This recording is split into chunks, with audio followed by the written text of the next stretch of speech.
Selamat bertemu teman-teman di dalam agenda Mabuk Teater atau Mari Membahas Buku Teater episode 1, yang kali ini kita akan membahas bukunya Rendra tentang bermain drama. Agenda ini, Mabuk Teater ini rencananya akan hadir seminggu 2 kali atau 3 kali. Buku yang akan dibahas di sini tidak akan dibahas secara tuntas, tapi dibahas secara sekilas. Kenapa demikian? Karena kalau dibahas secara tuntas dari A sampai Z, nanti tidak ada yang membeli buku tersebut. Jadi cara bermainnya begini, saya akan membacakan judul buku tersebut, kapan diterbitkan, membahas secara umum buku tersebut membicarakan tentang apa, lalu kemudian memilih salah satu topik dalam buku tersebut yang akan saya bicarakan atau akan dibahas, kira-kira begitu ya. Oke, kita mulai saja. Buku ini sangat klasik, legend tentang bermain drama, dan buku ini banyak diaju oleh para pengajar, termasuk oleh saya juga ya, baik dalam mengajar maupun menulis buku tentang teknik pemeranan. Ya, memang secara umum buku ini berbicara tentang teknik pemeranan.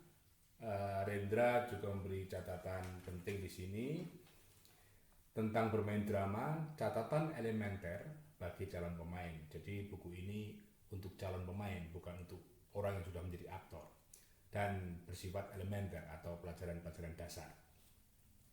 Buku ini diterbitkan oleh Pustaka Jaya, pertama terbit tahun 1976, dan yang ada di tangan saya ini cetakan keempat tahun 1985. Oke, di dalam buku ini Rendra menyatakan bahwa seorang pemain, aktor atau calon pemain harus belajar tentang teknik acting. Teknik acting itu bisa dipelajari oleh para pemain alam yang berlandaskan bakat maupun para calon pemain yang belajar di akademi atau sekolah khusus teater.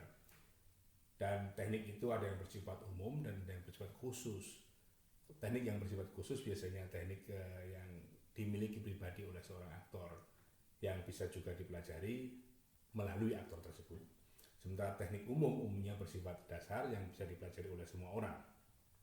Nah, lebih jauh Rendra menjelaskan bahwa teknik itu adalah cara mencapai hasil dalam menyampaikan sang seni dan sang ilham kepada orang lain. Kira-kira begitu. Jadi teknik adalah cara menyampaikan.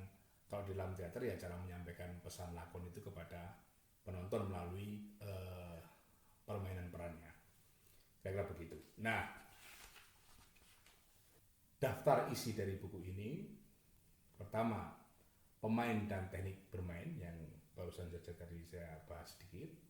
Lalu kemudian ada teknik muncul, teknik memberi isi, teknik pengembangan, teknik membina puncak-puncak, teknik timing, takaran di dalam pemeranan, teknik menonjolkan atau pointing teknik, terlalu banyak penjelasan, tempo permainan, irama permainan, sikap badan dan gerak yakin, catatan untuk teknik ucapan, menciptakan peran, keragaman, menanggapi dan mendengar, permainan yang kaya dari segi tekniknya, deklamasi, berkisah dan berpidato, dan yang terakhir adalah pemain dan sutradara.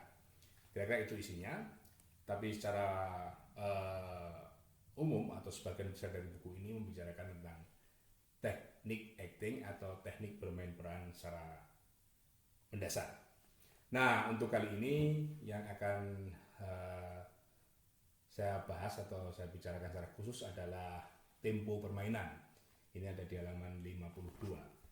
Di sini dituliskan oleh Rendra bahwa secara teknis antara lain boleh dikatakan bahwa pemain harus menggarap ruang dan waktu. Penata panggung menggarap ruang dengan tata panggung, sedangkan pemain dengan posisi tubuh dan gerakan-gerakan. Dan waktu digarap oleh pemain dengan penciptaan tempo dan irama. Oleh karena itu, apa yang disebut dengan tempo permainan berkaitan dengan ruang dan waktu. Tempo ialah cepat lambatnya permainan. Pada umumnya, tempo yang lambat itu gampang terasa lamban dan karenanya membosankan. Oleh karena itu, ketika seorang bermain peran atau berakting, ya tidak boleh memperlambat tempo dalam setiap ucapan-ucapan atau dialognya. Karena kalau itu terjadi sering, maka permainan itu akan menjadi terasa lamban dan membosankan. Kira-kira maksudnya begitu ya. Namun demikian, pemain juga tidak boleh abai terhadap tempo atau boleh takut terhadap tempo, lalu kemudian cara ngomongnya dipercepat, dipertegas dan sebagainya. Itu boleh menurut Rendra, tempo yang cepat boleh, tetapi itu akan terasa kering dan kurang memberi ruang dan waktu bagi penonton untuk memikirkan apa yang disampaikan oleh aktor tersebut. Jadi dengan demikian tempo itu harus tepat atau harus pas, tidak boleh terlalu lambat dan tidak boleh terlalu cepat.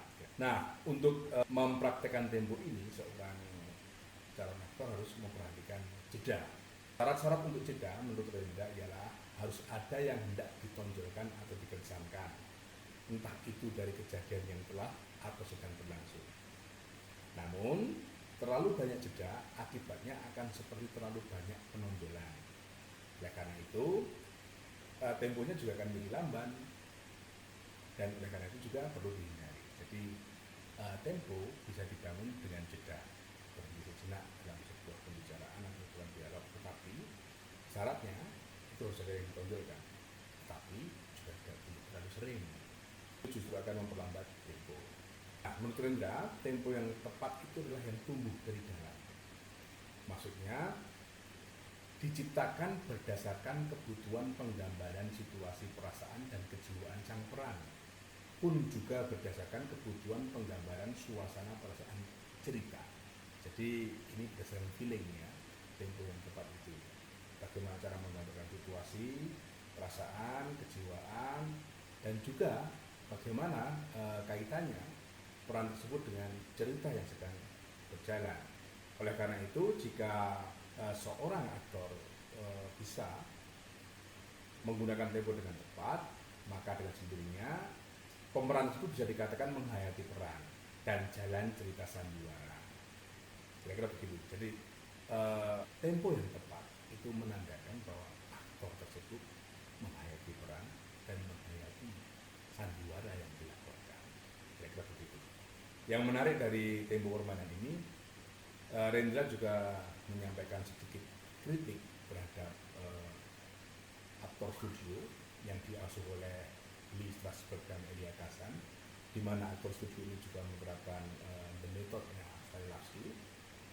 Nah, kritikan Rendra di sini menyatakan bahwa para pemain di aktor studio itu kadang-kadang terlalu luluh, terlalu istilahnya larut dalam penjiwaan, sehingga permainannya terasa lamban.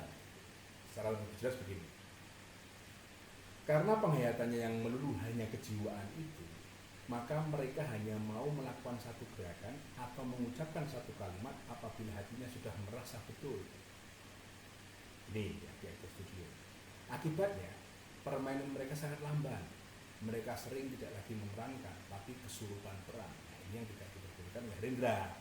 Jadi bagi Rendra, seorang pemain yang hanya mengikuti jiwa saja, hanya larut dalam kejiwaan saja, itu justru nanti akan mengakibatkan tempo permainan menjadi lambat, karena mereka hanya bergerak ketika jiwanya benar-benar ingin bergerak. Dan itu bagi Rendra kurang menghasilkan permainan yang baik, karena menurut Rendra yang baik itu adalah gabungan antara penghayatan dan kesadaran teknis di dalam pemeranan.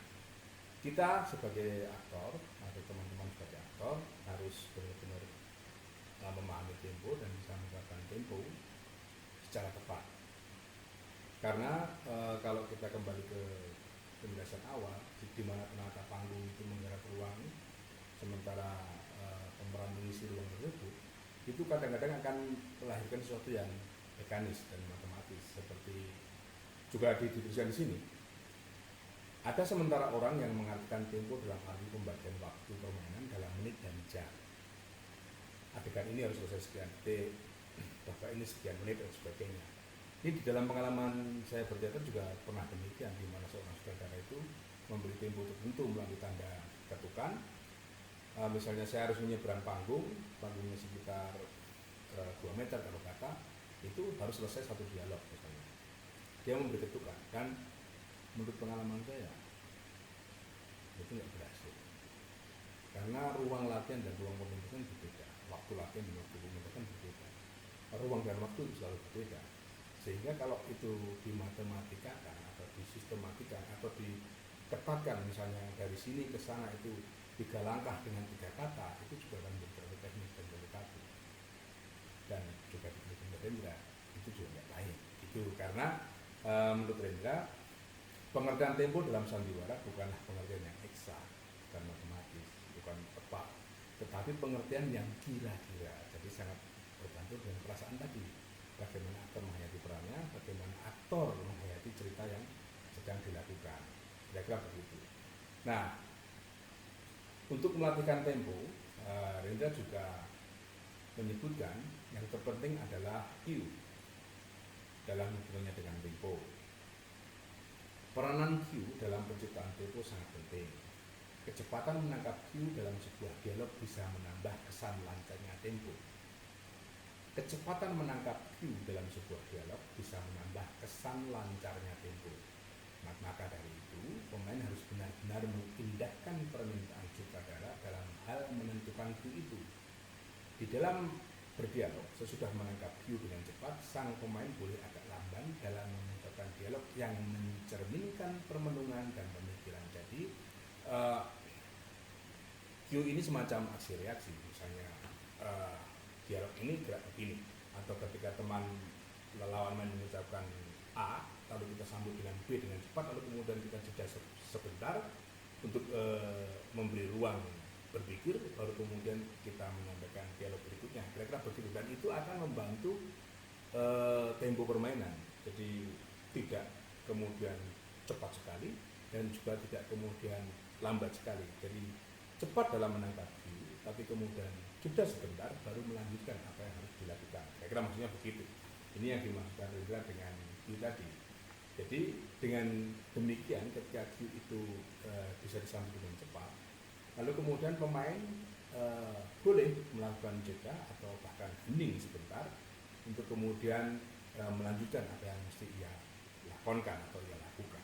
Dengan demikian, menurut Rendra, cue itu menjadi penting. Dan ketika sutradara menentukan banyak cue dalam sebuah dialog, pemain harus menghafalkannya atau meresapinya cue tersebut, sehingga ia tidak kemudian lambat dalam menangkap cue itu, baik cue dari lawan main maupun cue bagi dirinya sendiri dalam hal arahan lagu, kira-kira demikian. Jadi sekali lagi, buku ini sangat penting untuk pengajaran aktor, karena di dalamnya berisi tentang teknik-teknik dasar bermain peran. Dan sedikit yang saya bahas tadi tentang tempo ternyata sangat penting juga, karena kalau bermain temponya terlalu cepat itu kurang baik, demikian juga kalau terlalu lambat. Dan untuk dapat menerapkan tempo yang cepat, tidak ada kata lain selain berlatih dan berlatih. Demikian. Nah, demikianlah teman-teman sekilas tentang acara Mabuk Teater, di mana saya akan mencoba membahas sebuah buku, namun tidak membahas dari A sampai Z.